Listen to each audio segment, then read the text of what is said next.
It would have to be later, I mean, the way we're looking at this, it was fun today, it's the first time Baron Morton's thrown in practice since going into West Virginia, where he was the backup before Tyler got hurt, so it was good to see him throw today. We're taking it, one game at a time. Our objective is to go out and find a way to beat TCU, and go from there. And we've really talked about it. We always talk about it. Y'all have seen the signs about being 1-0, but being 1-0 this week, coming into the bye week, taking care of our bodies. We just got through scrimmaging the young guys. I will tell you it's fun the last 2 days to watch. We scrimmaged the young guys the last 2 days, and it's fun to watch the young receivers, TJ West, DJ Crest. Kelby made a really good catch. Aiden Meeks had a touchdown yesterday. So it was good to see. But it's also fun to see, Baron Morton's out here and he's in full pads. Jacob Rodriguez was in shells the last 2 days, so helmet and shoulder pads running around. He'll be interesting. Again, I want him to be feeling really good and 100%, but he's at practice. I feel really good that we've got a great chance of having Mason York back. And so it's really, the young guys that have played are going to, but we're not going to push any of the young guys in, especially right now, trying to focus on TCU and getting better with the guys we have. How much different does this week look since you played 2 days earlier next week? Sunday is like a Tuesday, so tomorrow we've got community service. We're going to a bunch of elementary schools to read. They've got a big lift in the morning, and then Friday they'll be off. Saturday's kind of like a Monday, so it's an off day for them, but we'll have all our cut-ups of TCU so they can come in and watch on Saturday, and then Sunday will be a Tuesday practice. And so a little bit different.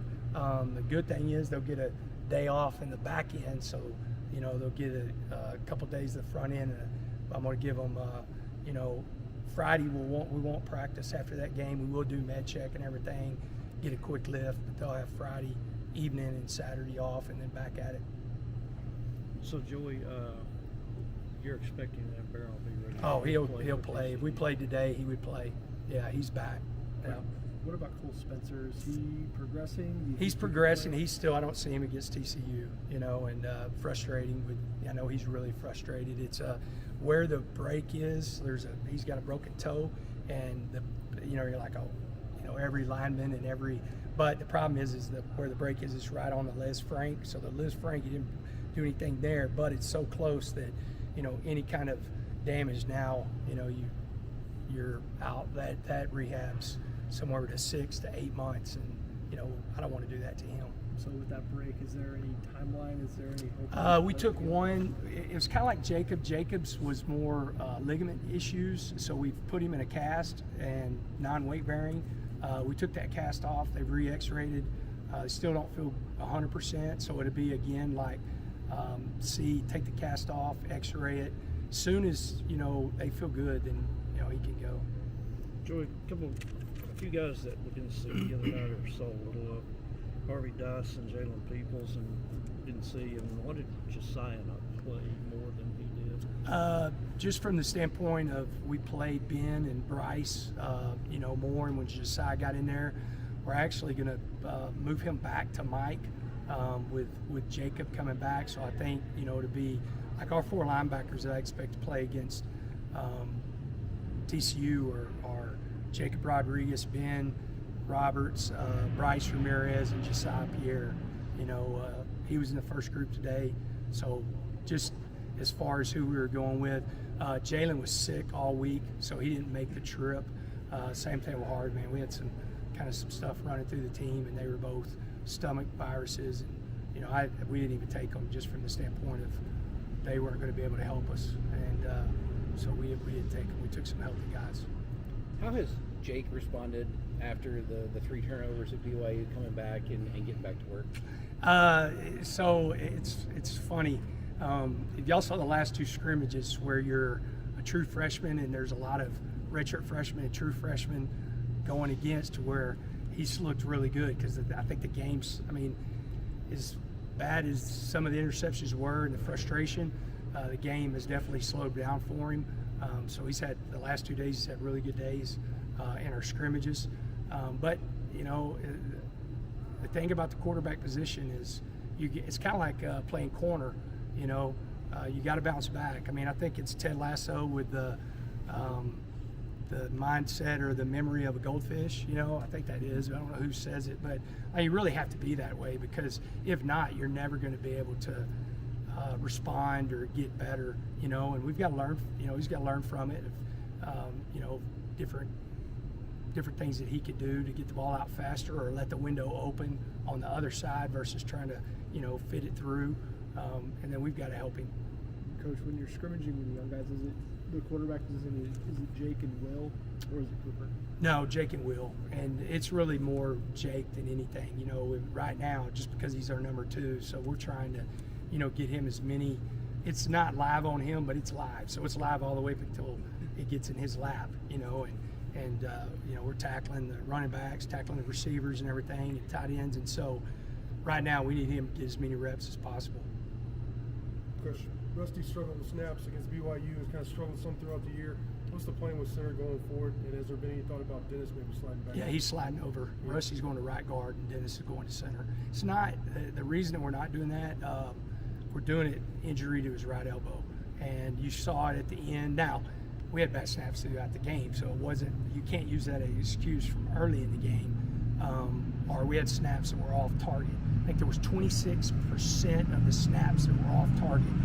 So meaning that quarterback, I don't care who it is, anytime you've got to take your eyes away, you know, down or anything like that, it's hard to play that position. So our plan is to move Dennis to center and Rusty to right guard.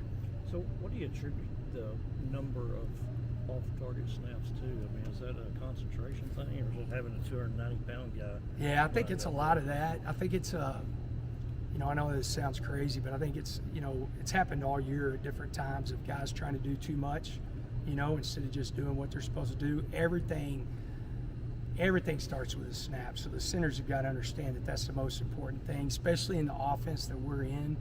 I mean, anytime you're in a gun, the 95 to 99% of the time, those snaps are so important, you know, because the quarterback can't make you right. You know, if you're under center, then the quarterback can make some bad snaps right, you know, just by strong hands and stuff like that when it's off target. So I think a mixture. I think he's really trying hard. The end of the game was more his elbow, you know, and then again, it was also like, hey, let us switch you out. We're not taking you out. We'll just bump you over to right guard. You know, you're one of our best 5, and so that's the plan going into TCU. Was this a problem for him at Western Kentucky? No. Some of the coaches have obviously been. No, I mean, watch Hamby's had him, and so no, it hadn't been a problem. Coach, needing to win 3 of the next 4 to become bowl eligible. What's been the message to your team? 1-0. Like it's just like you know, when you're in any case, like there's no magic. Like we don't have a game coming up against TCU that's going to make us bowl eligible. Like it still counts for 1, you know, and so you got to do that. Like we've got to worry about us getting better and knowing who our opponent is, but us getting better. We've not played very good football. You know, we didn't play very good football. And then the biggest message is take care of the football. And on the other side, you know, the frustrating thing about the last 2 games is we can say we've turned the ball over, I think 4 times against K-State, maybe 3, 5 times against BYU. We've had 0 takeaways. So we're not balancing it out either. We're not, you know, giving the offense short fields.